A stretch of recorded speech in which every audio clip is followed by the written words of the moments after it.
Hey guys, this is the MMA breakdown. We're doing predictions for UFC 212, Aldo versus Holloway. I'm sorry for doing another late video, you guys. I'm sorry, but I've done my research for the next couple of events already. Fight Night Australia and Japan, so I should have those videos out ahead of time, but UFC 212, I think one of the most underwhelming pay-per-view main cards in UFC history. But yeah, let's do it. And follow me on Twitter. My link is in the description at MMA Breakdown 0. At flyweight, Marco Beltran versus Davison Figueiredo. I thought Figueiredo in a couple of his fights that I saw looked pretty amateurish. In one of his fights, he had his kicks caught about I think 3 times in the first round in one of his fights and was taken down off of one of them. So I just wasn't really impressed with the guy. I thought he looked kind of like a low skill fighter, even for someone making their UFC debut. Beltran is also lacking skill and experience, but it's almost to his advantage. He's one of these guys who does really funky, unpredictable things. And he does have a finish over the Tough Brazil 3 winner, Reginaldo Vieira. And, he ended that fight, or at least what led to the finish was an up kick, off of his back. And in his most recent fight against Soto, even though he ended up getting tapped in, I think it was the first round, he was pretty aggressive, willing to go toe-to-toe with Soto and 50-50 guard, and landed some elbows from that position that cut him open on the head. So the guy's dangerous, and he's willing to really go for stuff. So I'm going to take Beltran here. He's gotten several wins in the UFC already, not against great competition, but Figueiredo, I just didn't see much in the few fights of his that I watched for this card. So I'm going with Beltran, and I don't know. I could see him winning by decision or finish. I'm not sure which one I'll settle on, but I am taking Beltran. At welterweight, Luan Chagas versus Jim Wallhead. This is an interesting one. Luan Chagas has had moments in his 2 UFC fights where he looks to be a worthy of his spot in the UFC. And Jim Wallhead, coming off of his debut, lost to Justin Iari, where I thought he was pretty effective at backing Iari up. But then didn't really let his hands go, but did connect at times, and I believe dropped Iari at one point. I don't know. I'm feeling Chagas here, being the younger, more athletic guy. Wallhead, I think, will throw a lot more volume and is a way better boxer. But, Chagas, he nailed Sergio Moraes with that head kick. Ended up losing the decision. Didn't have much success on the mat grappling with Moraes. And then against Silva also was taken down and I think even hurt on the feet. I think that's what led to the finish. So hasn't really been consistent throughout a fight. I don't know. Wallhead, I thought he was older. He's 33, but actually, let me see how old Chagas is here. I don't want to be speaking out of my ass like I usually do, but I just I feel that Luan Chagas. Oh yeah, he's only 23, so a big youth advantage. Jim Wallhead just didn't really look like a very athletic fighter to me against Iari. And Chagas, being a young guy who can really land some big shots, I just feel like he's going to have those bigger moments, land the harder shots in the fight.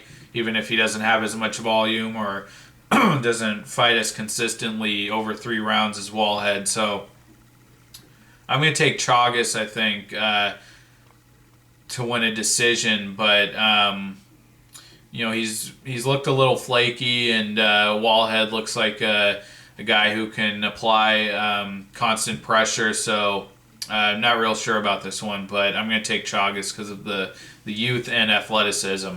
At women's strawweight, Viviane Pereira versus Jamie Moyle. I'm going to take Jamie Moyle here. Pereira did not impress me much at all against Letourneau in her debut. Letourneau was able to land a takedown right out of the gate. Didn't really do much with it, but that might be a factor here because Moyle is a decent wrestler. She had a competitive fight with Amanda Cooper on Tough, and Kylan Curran, she got an upset win there, and her wrestling and clinch work was really too much for Curran. And Pereira just didn't seem like she really had enough glue to her game against Letourneau. She would, hit a drag takedown here or there throughout the fight. Land some shots on the feet, but didn't really put her stamp on it, and I just wasn't very impressed. And Moyle looks like a more consistent fighter with more of a go-to game in her wrestling and her clinch work. I think she might have a bit of a size advantage. I think she has a thicker frame. So yeah, I'm going with Moyle by decision, but Moyle's not a great fighter, and did lose that fight to Amanda Cooper, and against Curran ate a lot of shots. So fighting a Brazilian in Brazil, I don't know. It's not a confident pick, but I'm going to be taking Moyle by decision. All right, onto the FS1 prelim card at bantamweight, Yuri Alcantara versus Brian Kelleher. I couldn't find hardly any footage of Kelleher. Really only highlight reels on YouTube. I think his nickname is Boom because he has some power. I don't really get what they're doing with Alcantara, giving him these really young green fighters. But Luke Sanders, I think, is kind of an exceptional talent, given his inexperience in the UFC. And if there's a guy that an unknown fighter they're gonna throw at Alcantara who stood a chance of upsetting him, I feel like it was that guy, Luke Sanders, and I don't expect another random wrestle boxer to have that same success. So I guess kind of a blind pick, but Alcantara is still a super dangerous fighter. Even though he was just getting his ass totally handed to him by Luke Sanders, still pulled out that knee bar to win the fight. And we know he has power in his hands, still has that lightning fast speed, and very dangerous on the mat. So definitely taking Alcantara here, but he definitely is slowing down, getting up there in age. He's 36. He really showed it against Sanders in his last fight. But Kelleher just seems like another kind of random regional guy they're throwing in there. So I'll take Alcantara. I'm going to say by KO because I think Kelleher is going to want to stand with him. So first round KO for Alcantara. At bantamweight, Johnny Eduardo versus Matthew Lopez. This is an interesting fight. Eduardo has the striking advantage, and Lopez should have the grappling advantage. And I think that's really what it comes down to, whether or not Eduardo is going to be able to keep it on the feet. Matthew Lopez got dropped by Mitch Gagnon, I believe is in the first round of their fight. So that is that's what's giving me confidence in Eduardo here, who is a skilled Muay Thai striker. We've seen his power against good competition, and his only really credible opponent was Wineland. He looked good in his last fight against Gamburian, but that's really doesn't count for much. Sterling ran over him with the guillotine choke.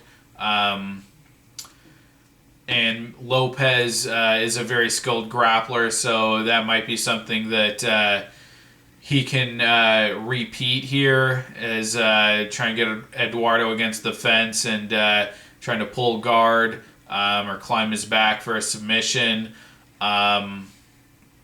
But I've just seen the way that Lopez kind of struggled with a not very technical striker in Gagnon. Makes me feel that Eduardo's gonna really have his number on the feet here. So I'm gonna go with Eduardo. And if it turns out that his takedown defense is bad, then I can see Lopez out-grappling him, controlling him on the ground all day, because Lopez did great against Hani Yahya, even though he eventually got submitted, and then against Gagnon, other than getting dropped in that first round, he controlled him easily in the second and third round. He's a dynamic, skilled grappler.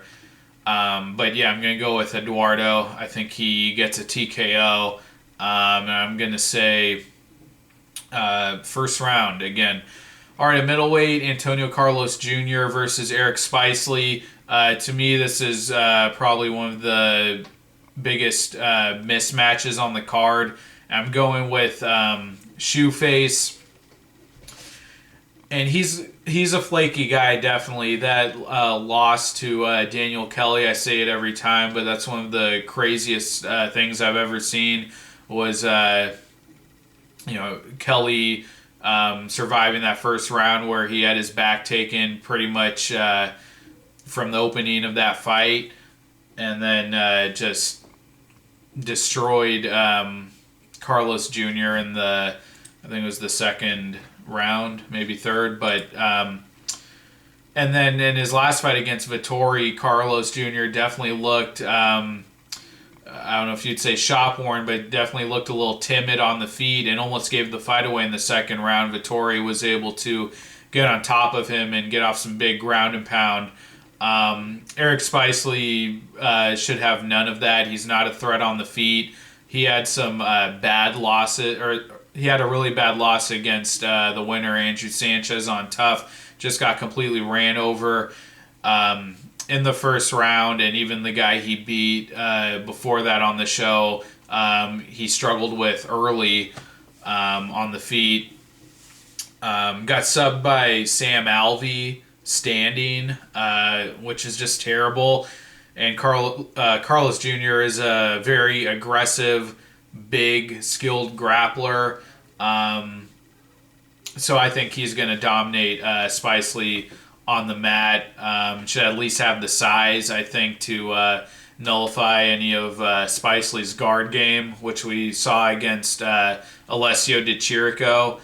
But even in that fight, Di Chirico had some success controlling Spicely on the mat and stuffed a few submission attempts. So a guy like Carlos Jr., who's really aggressive and is going to be the more physical fighter, I just see Spicely as too limited. I think that win he had against Thiago Santos was kind of a fluke. And I just see him getting pounded out on the ground or getting his back taken and submitted. Or Carlos Jr. just being too aggressive on the feet and overwhelming him. So I expect Carlos Jr. to come out fast and hard, and I like him by, I'm going to say, second round submission. All right, at bantamweight, Rafael Assuncao versus Marlon Moraes. I had to do some research for this fight because I never really followed Moraes much. I mean, I was aware of who he was and his status as the WSOF champion, the long-reigning one, but had never really seen much footage of him. And, he's definitely been fighting unknown guys. If you're like me, you just watch UFC guys, you've never heard of any of these guys. He's beaten in WSOF. But he looks like a big puncher, not really a knockout artist, but a guy who really has a lot of pop in all of his shots. His punches, his kicks, seems to have particularly strong leg kicks. And Rafael Assuncao, while he's skilled and has a lot of experience and never really gets blown out, even when he faces elite competition, like the Dillashaw fight, well, he didn't really get anything done and definitely lost on points. It's not like he got seriously hurt or blown out in that fight. I don't think that Assuncao really has enough lethality in his striking to scare off a guy like Moraes. It's been a long time since he's had a submission win also. And also the flip side of him, competing well against elite competition is that he kind of fights down to his level of competition as well. When he fought Pedro Munhoz, when Munhoz was making his debut, did not look great in that fight. Really raised Munhoz's stock in that fight, and the Brian Caraway fight, he definitely clearly won, but he didn't come close to finishing Caraway, and Caraway was able to get his licks in on the feet. So yeah, I'm gonna have to go with Moraes. Just looks like a fresher fighter at this point, and seems to have more pop, I think, in his hands and in his kicks. And the Sterling fight as well for Assuncao, his most recent one. I thought he could have lost that decision. I thought he won, but even though he was outboxing Sterling and outlanding him on the feet, Sterling was having success with the body kicks and was in that fight till the very end. Assuncao, he struggles to really put his stamp on these fights and to really do anything to really change the dynamic of the fight. He just kind of cruises to decision. So, I see Moraes as the more athletic, more dangerous, I guess, hungrier fighter. And Assuncao's just been kind of fighting on this level plane and never really ramping it up and taking things to the next level. So I like Moraes here. I'm going to take him to win by decision. All right, at welterweight, we're on to the main card now. Eric Silva versus Yancy Medeiros. I was really thinking about taking Silva here as chinny and as flaky as Silva has been. I don't know if Medeiros really has a complete enough game to be able to defend against Silva's takedowns and his grappling game, which always was and is still very good. He's really a speed chess grappler.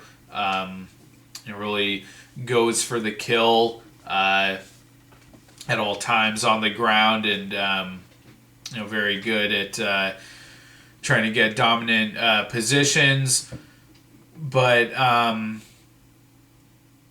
Yancy Medeiros is a very confident fighter, very confident in his hands. Has fight-ending power. He's unorthodox, and that just seems like a recipe for a disaster for Silva, who struggles with confidence, who is so wild that he just kind of runs into his opponent's punches that put him out, like against Dong Hyun Kim, and just kind of blowing the gas tank early against Matt Brown.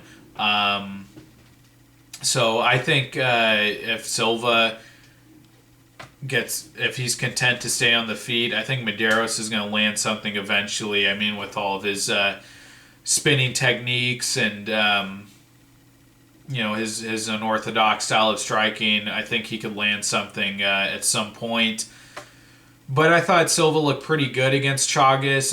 I believe he did get hurt on a few occasions in that fight, but was able to use a jab pretty effectively and had a nice back take at the end of the fight to finish Chagas. And Medeiros, when he's fought stiffer competition like Miller and Poirier, he goes down easily.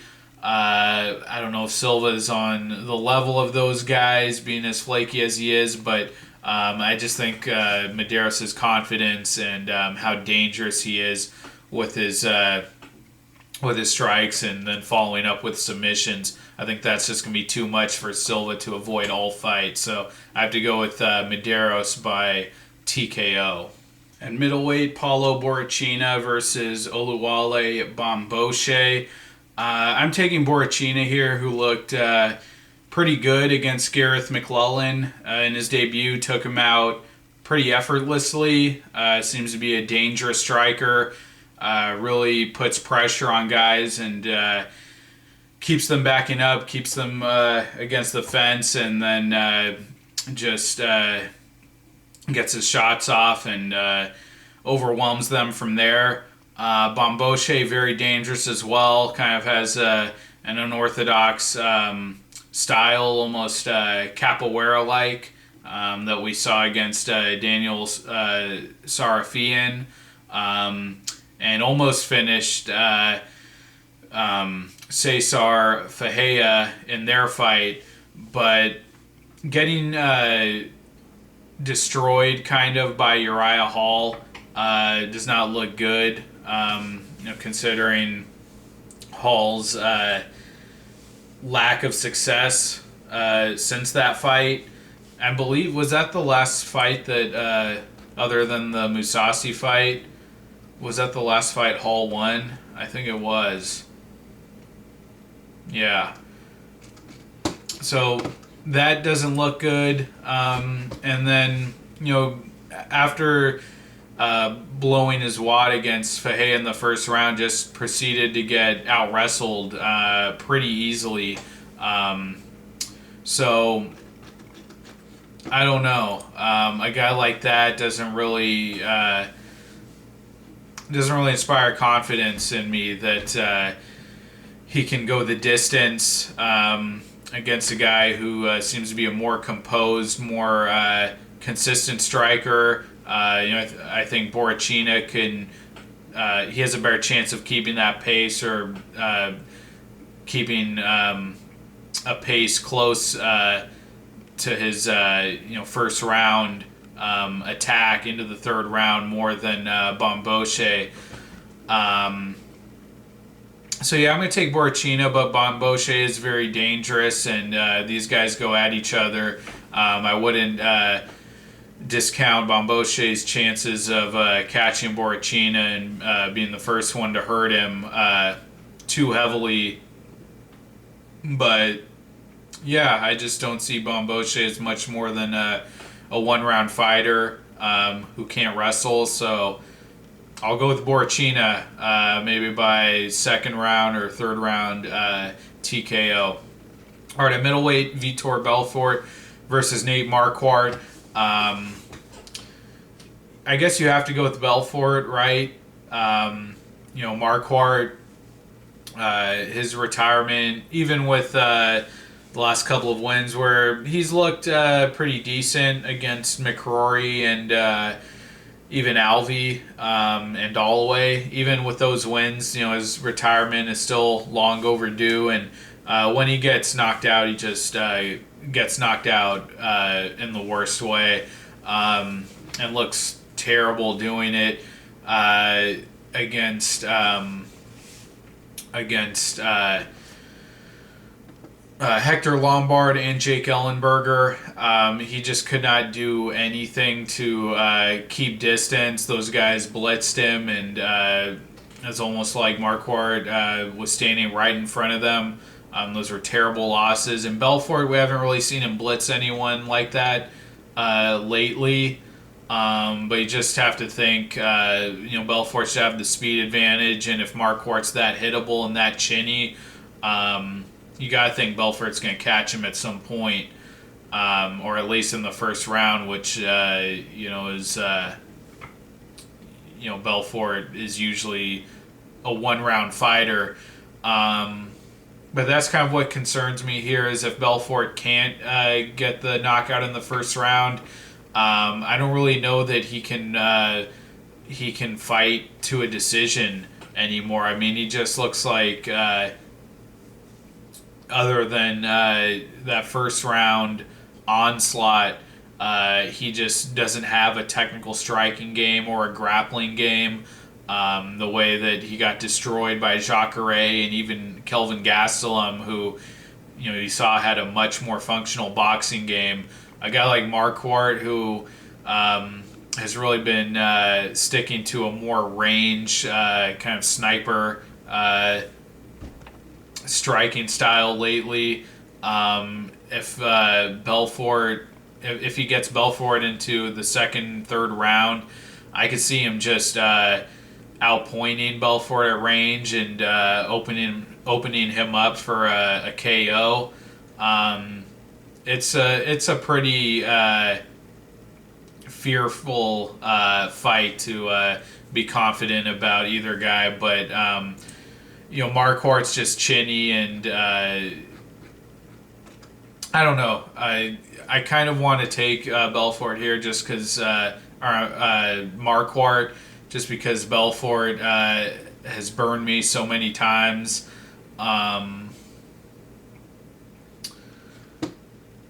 But I can't do it. That's too crazy of a pick. Marquardt's chin is really bad. It's kind of crazy to think that Marquardt made it almost to the third round against Gastelum, and Belfort got destroyed in the first round. But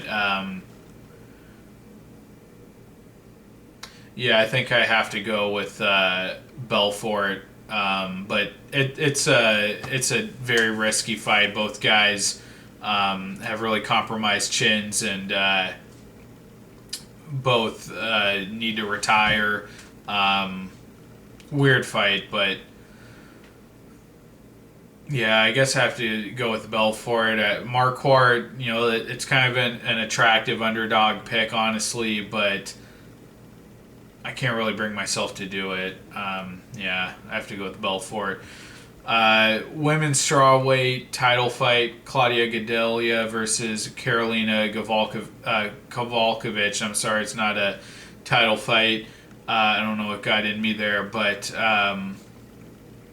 basically, I think Gadelha is the number 2 fighter in that division behind Jędrzejczyk easily.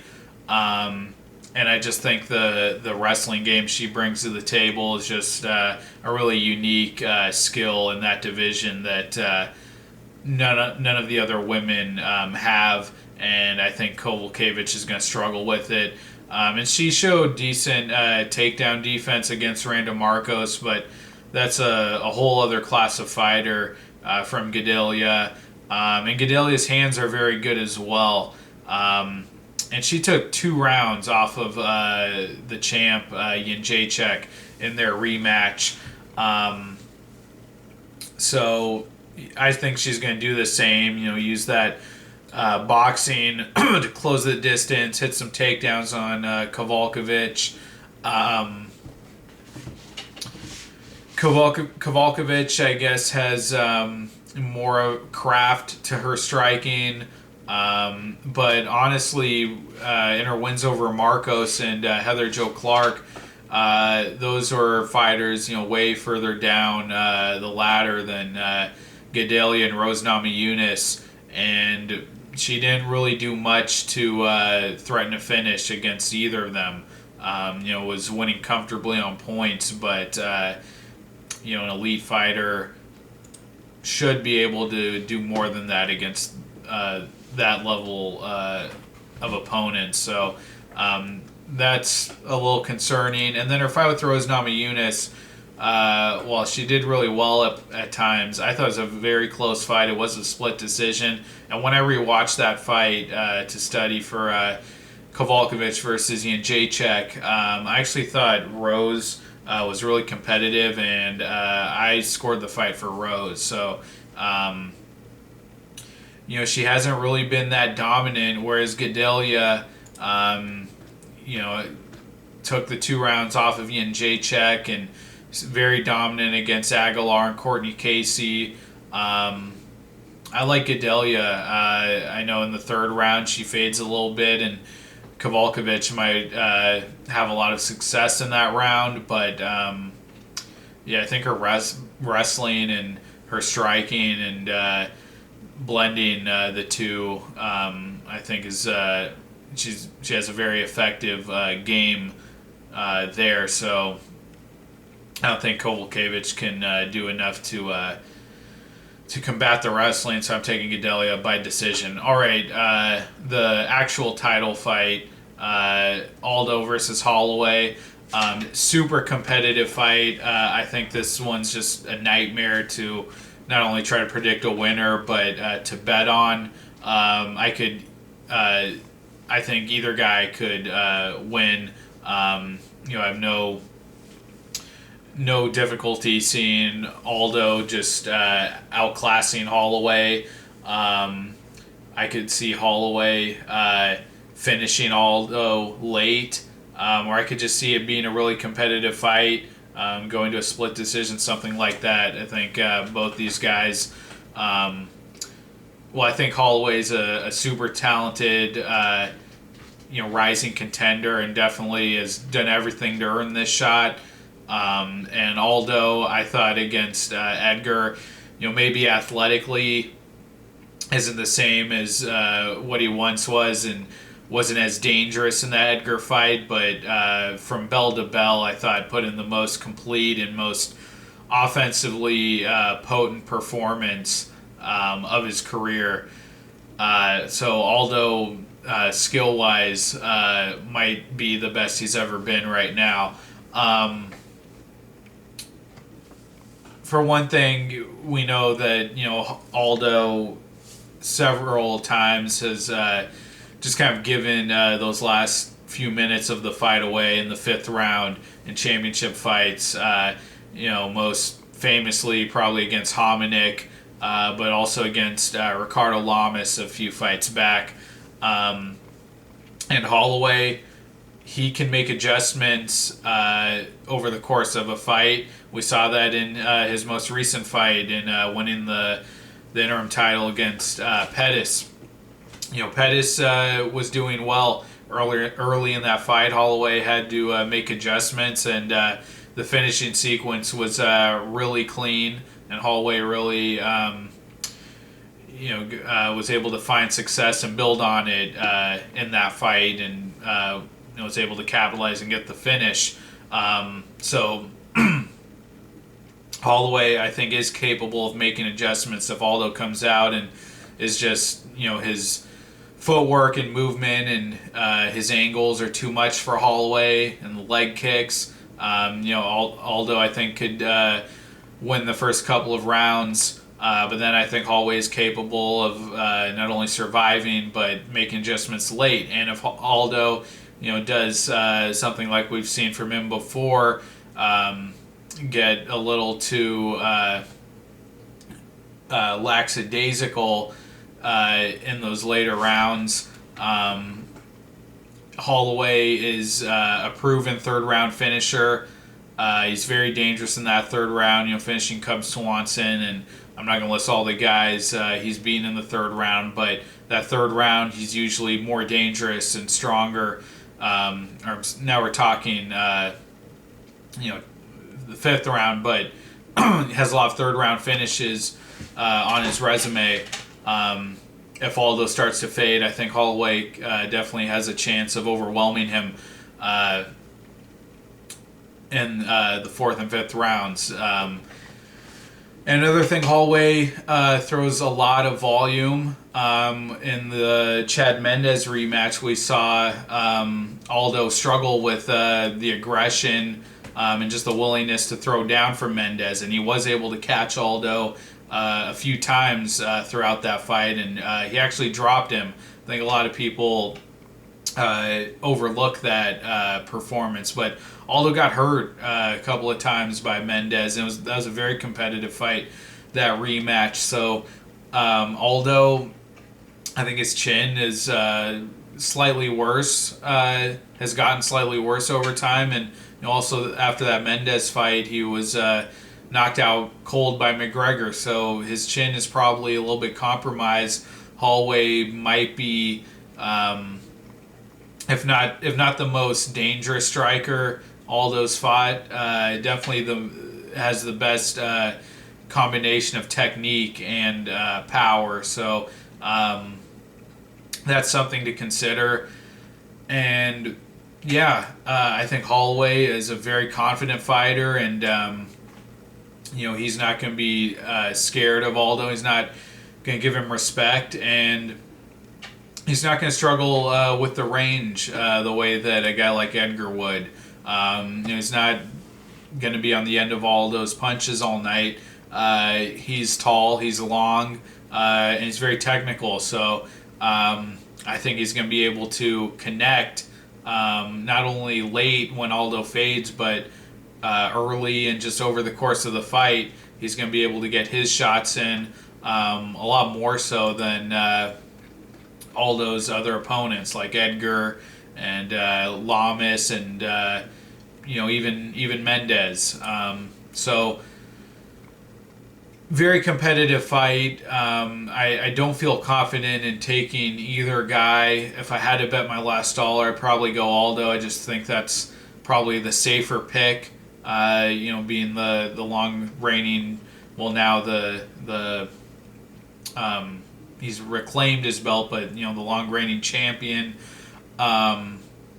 But I just think Holloway's just better than these other contenders that Aldo has faced over the last couple of years, and just presents a new challenge to Aldo that he hasn't really had to face. A guy who's very confident in his hands and who has the technique to back up the confidence, and then being really strong in the later rounds and gaining an advantage and making adjustments down the stretch. So I'm going to take Holloway. I think Aldo probably wins the first couple of rounds easily on points, and then I think Holloway probably steals the last couple, maybe threatens a finish late, or Holloway does that. So I'm going to take Holloway to win a decision.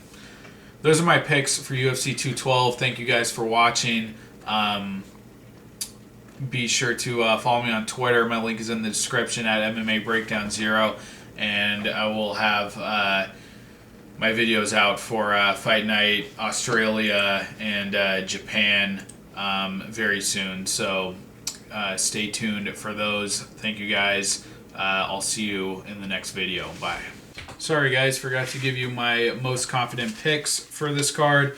So number one most confident pick on the card, Antonio Carlos Jr. And then after that, I'd probably go with Claudia Gadelha, Yancy Medeiros. That's kind of a tough one because I said I was initially thinking about taking Silva as the more complete game. Has the ground game, but I just thinking about it more. I think Medeiros' confidence and how dangerous he is on the feet should make him a comfortable favorite there. So I'm going with Medeiros. Belfort, which, after analyzing more and thinking about Marquardt's advantages, that's definitely a less confident pick now, but I'd still go Belfort, at least in relation to the other fights on this card. That's the one that I'm more confident in. And then Johnny Eduardo or maybe Beltran for my fifth spot there.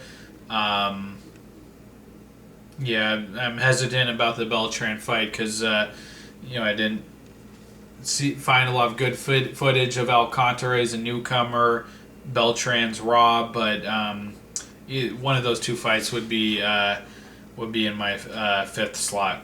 All right, guys, that's it. See you next time.